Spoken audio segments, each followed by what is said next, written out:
Hey everybody, it's Will Venus, welcome back to my channel and a brand new episode of Cobble Icons. If you're a first time viewer, Cobble Icons is a series that I've created to take a look back on some of the most iconic Coronation Street characters, so if that's something that you're interested in, keep watching. I really believe that doing these type of films, it really keeps the past characters of Coronation Street alive and really celebrating the art of continual drama. Because you know how it gets in life, we can get caught up with things and we can really forget past characters that have been in the show, so yeah, I really would like to keep these characters alive.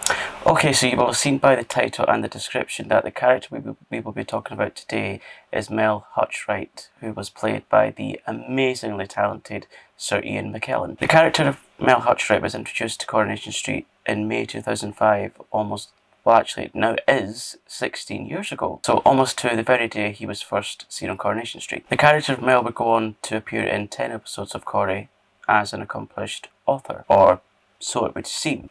Mel was to be the highlight of the already established book club, which was set up by some of the more mature residents of the street. On the casting of Sir Ian, the series producer at the time, Tony Wood, was said to have been absolutely delighted to have Sir Ian on board, and that he was just absolutely over the moon having an actor of Ian's calibre join the cast. Okay, so a little bit of background information as to how Mel became infiltrated on, I would say, the UK's most famous street, or the UK's most famous fictional street, shall we say. Okay, so in 2005, several street characters including Ken Barlow, Blanche Hunt, Rita Sullivan, Norris Cole and Emily Bishop were all part of this book club, and they would regularly meet in various different places to discuss the latest novel that they were reviewing, but usually and invariably it would be held in Roy's Rolls, which is the cafe. And their latest novel happened to be a novel called Hard Grinding, which was penned by an author called Mel Hutchwright. Now the character of Mel, he was quite a feat actually, because he was seen as, well, like the local star really. So for someone that lived on the street or lived near the street to make a success of their life, it seemed like quite an attraction for some of the residents of the street that weren't quite well famous really. And as Mel was introduced, he certainly had like a real way with words. When he met the other characters, he would regale them with tales of his past, recite poetry, and everything that he said seemed to have like a rhythmic tone to it. So yeah, it did sound quite a lot different to the established characters, shall we say.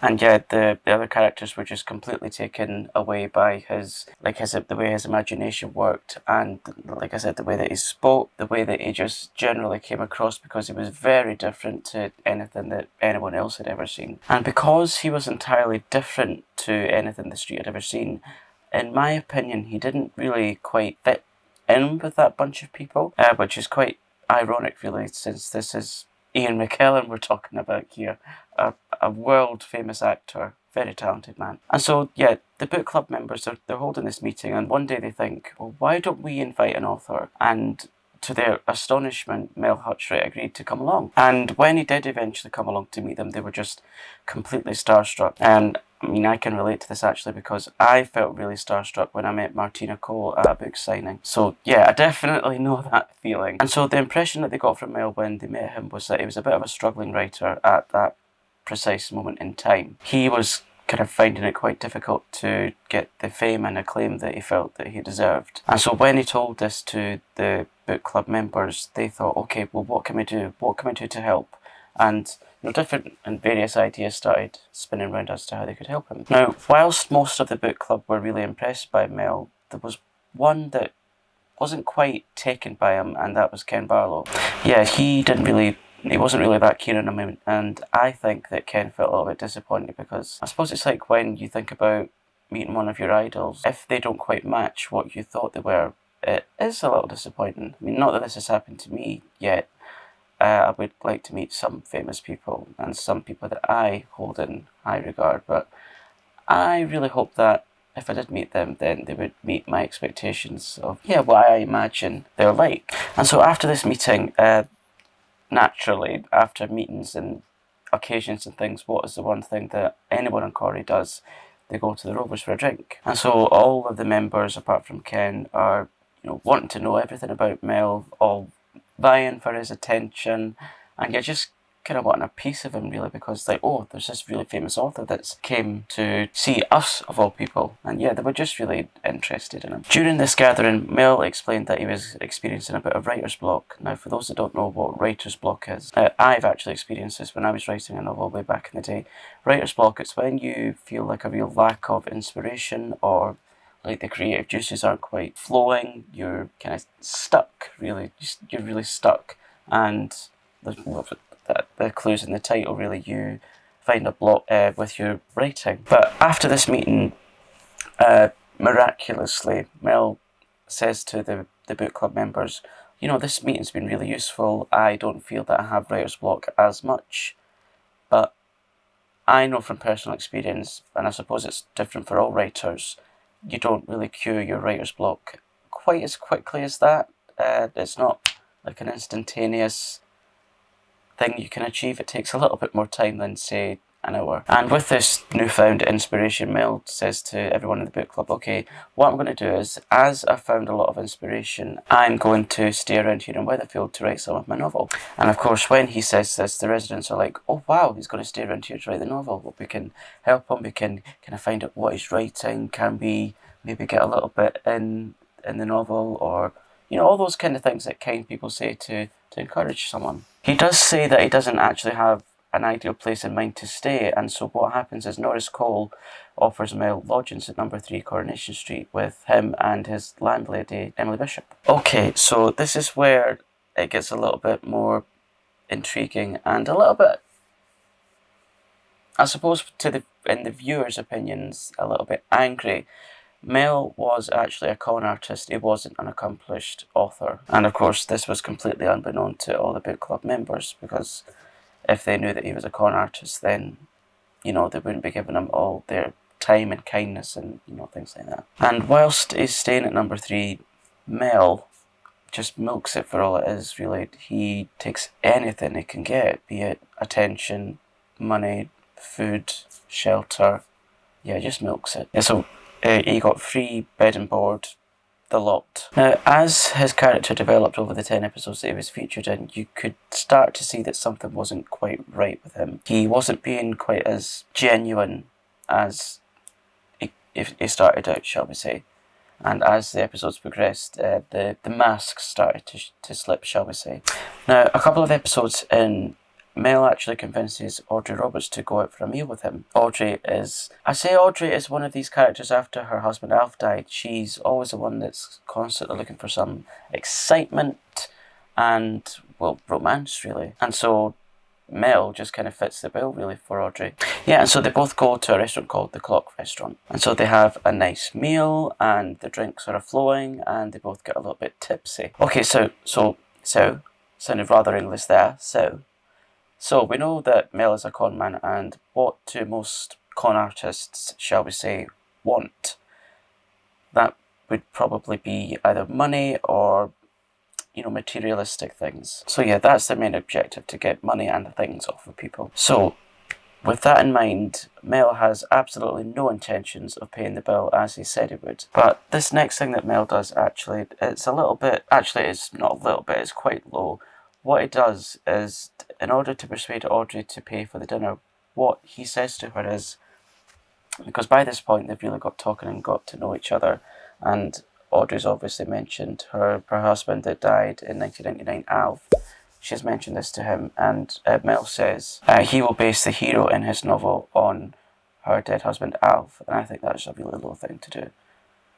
Yeah, because when you think about Audrey and Alf, they were great together, and then he died. She was really heartbroken, and still is to this day, in fact, I would say, because no one's really compared to her, but that's for another video. And yeah, I'd say that's a really low thing to do. Yeah, he was going to base the hero on her husband Alf, known to her as my Alpha. Yeah, it was just a con man and a schmoozer. And so, like I said, as the character develops, everything starts to slip a bit more frequently, shall we say.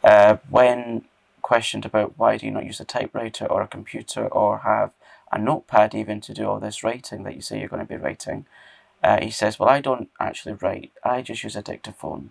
And so I'm speaking to the dictaphone and I get someone else to type it up at the publishers. So yeah, there's an excuse for that one.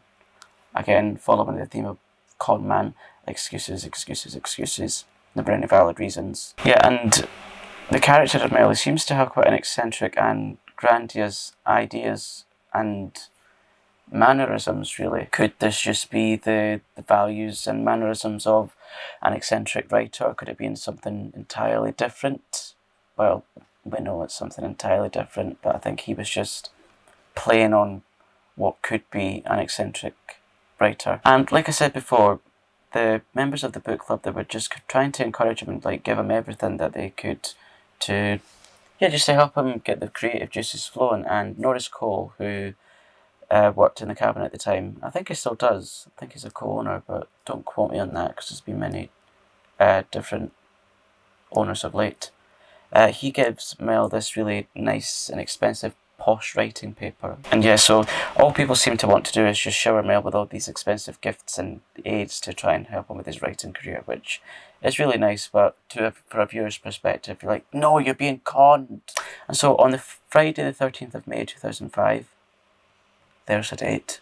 Mel, Ken and Norris all go for haircuts in Audrey's salon. Now, because Mel can sense that Ken isn't really keen on him, Mel kind of pokes fun at Ken for his various careers that involve writing. So for his job at the Gazette, and he talks about his time as a journalist when he had, I think it was a Weatherfield Recorder, and yeah, he just pokes fun at them as they're having their haircut. And so with that being done, Ken's resentment of Mel just increases all the more, and that plants something in his mind, but we'll get onto that shortly.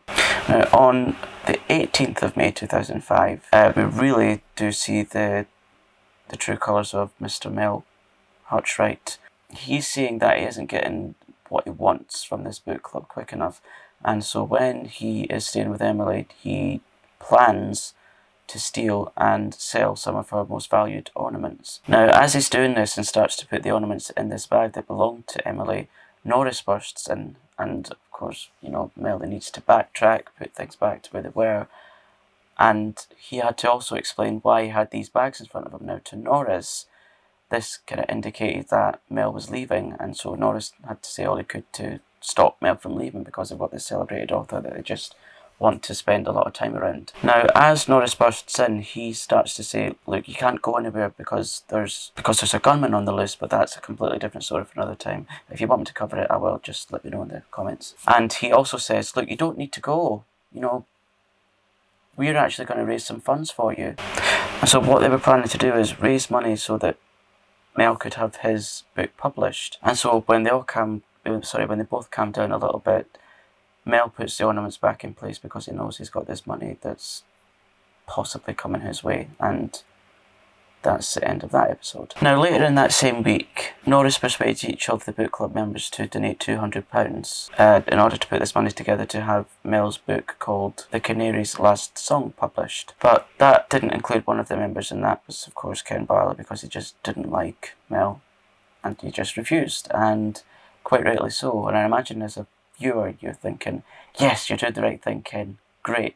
Hopefully, the others can see right through him. And at that point in time, Ken was really beginning to sense, there's something not quite right here. I'm going to investigate him. I'm going to look into his past. And so we come to the 22nd of May 2005, and it's actually Mel's final appearance. Mel is now aware that each of the members will be contributing £200 each to this book that's never going to be published, and he's got no intentions of having published. And so he starts to begin his exit plans. But they're not going to be donating this in cash for some reason. Mel's asked for it to be made out by cheque, and so he asks each of the book club members to write out the cheque to a Mr. Lionel Hipkiss, who Mel actually says is the name of his publisher. Each of the book club members know that this is going to be Mel's last day on the street, and they get together with Mel and he reads out an excerpt of his novel in progress. By the way, he actually does this after he's taken all the checks off each and every one of them, bar Ken Barlow.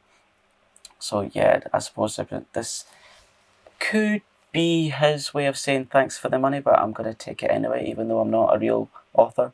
So he could have, a slight redeeming feature. And then this reading ends, and in steps And then in steps Mr. Self-Righteous's self, Ken Barlow, the god of Coronation Street. And Ken has been doing a little bit of digging. Yeah, he's been doing the digging all along, actually, unbeknown to everyone else. It turns out the name that Mel Hutchwright, it wasn't even a pseudonym or a pen name or anything after all. It was just a completely random name that this person had plucked from the air. But Mel Hutchwright's real name was actually Lionel Hipkiss, who he said was the name of the publisher. And so what he was really doing was saying, you know what, just write the checks to me, I'll cash them and that's fine. So yeah, it was all completely fake. And it turns out that there actually was no publisher. It was all a con. This wasn't actually the first time that Mr. Hutchwright or Mr. Hipkiss had actually done this. He had actually scammed people all across the country with this same exact tale, actually. So it was an accomplished con artist, not an accomplished author. And of course, this leaves all of the book members completely in shock that they just cannot believe that they were taken in by this con man. They had invested such time and hopes in this man, but it was all fake all along, and of course this really upset some of them. When he's found out, Lionel, whatever you want to call him, he proceeds to insult all of the members of the book club, as if and it kind of went along the lines of, well, I'm better than you kind of thing. You are mere readers and I'm the writer. But he wasn't actually a writer. What I'm basically saying is he felt that he was better than any of the book club members. And just to say, in my opinion, that nobody on this earth is better than anyone else. We are all absolutely equal. Yeah, and so in mid-flow of him insulting them all, he's pushed out of the door by Norris. They do all think about calling the police because it has been a fraud that's been committed here, but because they're all really embarrassed, and I do appreciate this, because they're all really embarrassed, they decide not to call the police. And that was the last time that Mel was seen or heard of in 2005. Now, he was actually heard of in 2019, so fairly recently. In 2019, actor Sue Nichols was awarded Outstanding Achievement Award at the British Soap Awards. And what the Corrie team, or the British Soap Awards, had actually done was they got Sir Ian McKellen to record a video. It was addressed to Sue Nichols, but it was in character of Mel Hutchwright, or Lionel Hipkiss, saying congratulations on your award. And I mean, it's on YouTube, you can actually see it. And the way that Sir Ian says this, he kind of, instead of saying things like Coronation Street, he says Corporation Street. And it's just, there's not really a way to describe Sir Ian's humour. You definitely have to check it out to see why it's so funny. And yeah, he reprised the character of Lionel, Mel, and yeah, he said congratulations to Sue Nichols. And yeah, that was the last of Mel, or Lionel. And yes, Sir Ian McKellen continues to experience all the successes that being a talented Hollywood actor involves. And yeah, I'm really fond of Ian McKellen. I especially like him in the comedy he did with Derek Jacobi called Vicious. I think Francis Delatour was in that as well. That's really funny. If you want to laugh, definitely check that out. It was an ITV comedy. And so, do you have any fond memories of Sir Ian McKellen's time on Coronation Street, or a favourite line perhaps? Definitely let me know in the comments. I always love to talk about Coronation Street and see what everyone likes to say about it. Now, if you've enjoyed this film, you can thank me by subscribing. There's two ways you can do this. At the end of this video, I will leave a sticker that's got my face on it. If you tap it and you can hit the red subscribe, you can do it there, or you can do it just below here by hitting the red subscribe and let it go grey, and make sure your notifications are turned to all to let you know that I've uploaded these videos, which is every single Sunday. So if you don't want to miss out, definitely subscribe and hit the notification bell. And don't forget to leave this video a like too. I always really appreciate that act of kindness. We should all spread kindness where and when we can. And I shall see you next Sunday for a new episode of Cobble Icons. Take care. Ta-ra, Chuck.